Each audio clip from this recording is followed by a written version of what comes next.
Pour les personnes qui sont de Montpellier, de la région, il y a c'est pas de pub, mais bon, c'est pour la sauce qui crée. Non, c'est pas pour la sauce que j'en parle, c'est pour l'événement qui va avoir lieu à Montpellier, à Latte exactement, le 11 avril cette année. Il y a le grand professeur du CHU qui sera là. Également, bref, il y aura sur le thème des problèmes sanitariens, je crois, si je me souviens bien. Et moi, je vais y aller, j'ai pris ma place, c'est 5 euros l'entrée. Voilà, donc c'est le 11 avril, le matin, toute la journée, pour ceux qui veulent rester pour l'atelier après-midi. Moi, je resterai jusqu'à midi et demi, je pense, le matin à 9h30. Alors, si vous voulez en savoir plus, n'hésitez pas à me le dire. Je crois que je vous mettrai le lien sur Facebook. Voilà, et puis oui, c'est l'association la 74. Voilà ce que je voulais vous dire. Qu'est-ce que je pouvais vous dire de plus dans cette vidéo?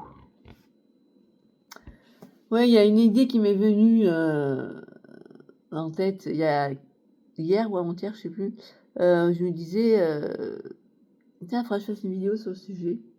Qu'est-ce que vous faites quand vous avez des moments de blues? Ça, j'en ai déjà parlé, mais où vous ressentez, comment dire, euh, moi, je me disais, je fais preuve en général de résilience au maximum, hein, parce que j'essaye toujours de rebondir après les choses négatives, de difficiles à vivre.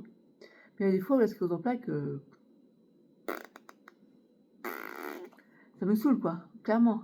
Notamment, c'est quand le soir, je suis fatiguée. Alors en plus, peut-être que j'ai une myasthénie, je sais pas si j'ai l'impression que mon œil il est quand même un peu amélioré. Bref, il y a des moments où je suis tellement crevée que je suis comme ça. Non, je déconne, je ronfle pas. Mais ça m'arrive, de, si j'ai un coup de barre, de faire comme ça, de mettre la tête dans les bras. Et puis, je regarde ma montre, d'un coup, je me réveille, et ça fait, j'ai passé 1 heure comme ça. Ah, mais KO, et après, ça va mieux. Et après, je vais me coucher quand même. Mais bon, et c'est très bizarre, hein. Je sais pas si ça vous le fait, ou des fois. Ça m'arrive plutôt le soir, hein. Pas trop en journée, non, quand même pas. Même si ça m'arrive d'avoir des moments de daronne. Et de toute façon, il faut que je fasse une sieste après-midi. 1 heure, c'est bien. Minimum une demi-heure. C'est comme si j'avais les nerfs à vif et à ce moment-là, il faut pour me détendre en fait. Et de toute façon, je tiens pas. Ça fait depuis très longtemps. Ça a apparu ouais, vers 12-13 ans quand j'ai commencé à être fatiguée. Bon, à l'époque, j'avais quand même à l'école, puis après à la fac, mais c'était dur l'après-midi. J'ai toujours préféré le matin que l'après-midi, moi. Et oui, donc je disais, à ce moment-là, je me disais, ouais, comment font les autres quand il y a des moments où, est-ce que vous aussi, vous avez envie de tout faire péter? Alors, on peut pas, hein, parce que forcément, on a une maladie, mais cette maladie, on peut pas la gérer de notre vie, mais euh, non, je vais pas dire ça. J'allais dire, oh, c'était bien à l'époque où je savais pas que j'avais cette maladie, parce que j'étais en rémitante. Ouais, mais à l'époque où j'étais en poussée, je savais pas ce que j'avais. Quand enfin, comment dire, imaginez, vous avez une poussée et vous ne savez pas que c'est une poussée. Du coup, on vous laisse dans votre merde. Enfin, non, désolé pour l'expression, mais je veux dire, vous savez pas pourquoi vous avez du mal à marcher, pourquoi vous faites pipi dessus, vous voyez un peu. Vous savez pas pourquoi.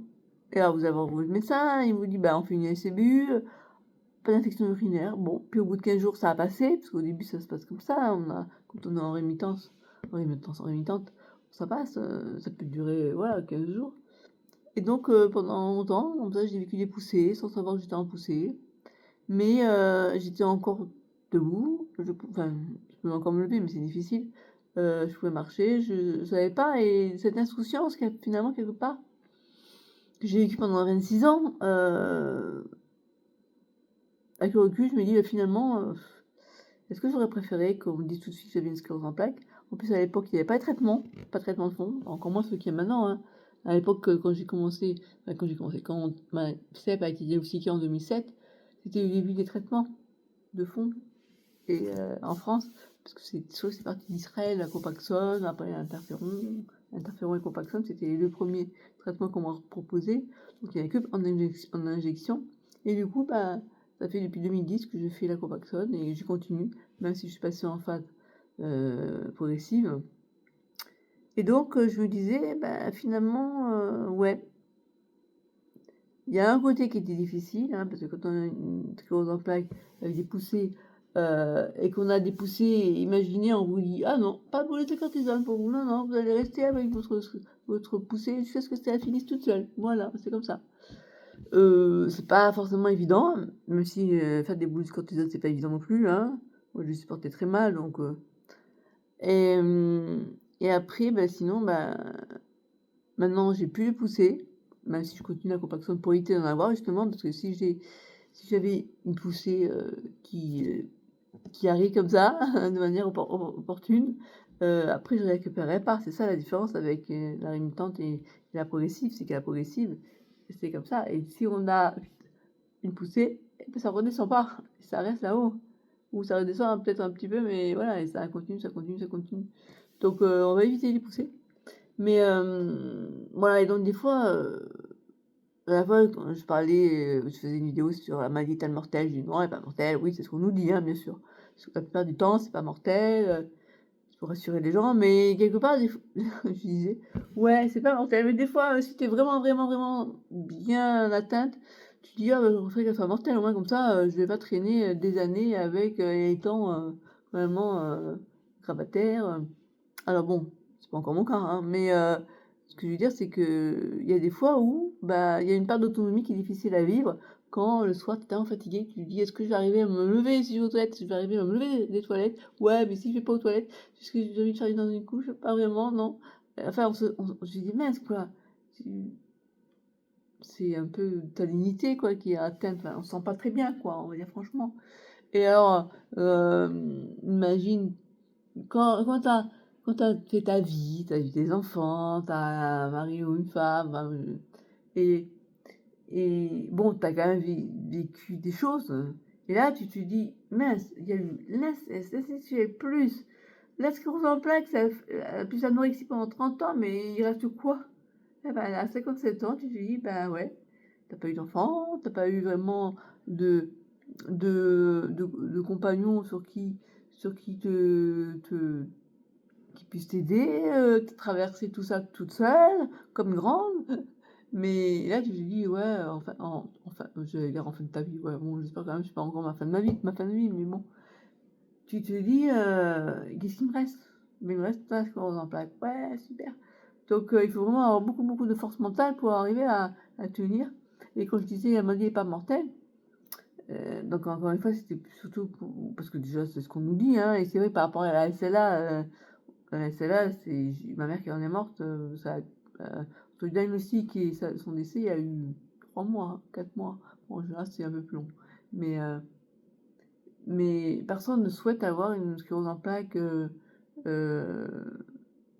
agressive, que ce soit rémitante ou progressive, qu'elle soit sévère. Heu, à quel moment, à quel niveau on met son curseur, en fait? En se disant: «Bon là, si j'arrive à ce stade-là, ouais c'est bon, lâche-moi quoi. Je vais aller en Suisse et qu'on en finisse». Non, je dis ça en rigolant parce qu'il vaut mieux en rigoler qu'en pleurer, mais vous comprenez à quel niveau alors en plus ce que je dis là, c'est délicat parce que vous voyez, pour une personne debout, va dire: «Ouais mais attends moi en fauteuil roulant jamais je pourrais oh non, non mais je préfère encore mourir que d'être en fauteuil». Et puis quand tu es en fauteuil, bah, tu dis plus ça, hein. Tu peux peut-être changer d'avis quoi et mais bon. Je pense quand même il y a des cas difficiles, mais il y a des personnes qui préfèrent vivre, même en étant très, très, très, très, très atteintes, si c'est une personne, oui, que de mourir.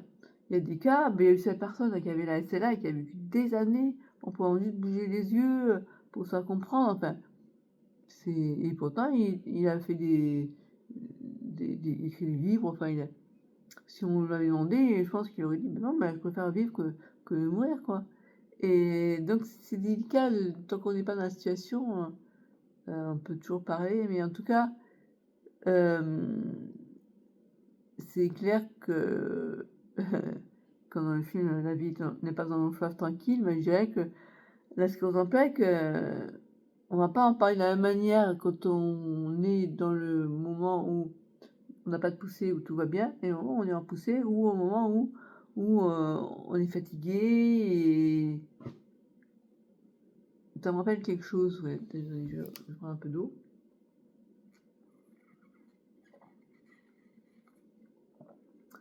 Je me souviens d'une réunion à la Gazette Café à Montpellier, là, à CEP 34, il y a une personne qui était intervenue pour parler de la sclérose en plaques, et elle le vivait très bien, elle disait, en gros, ça va.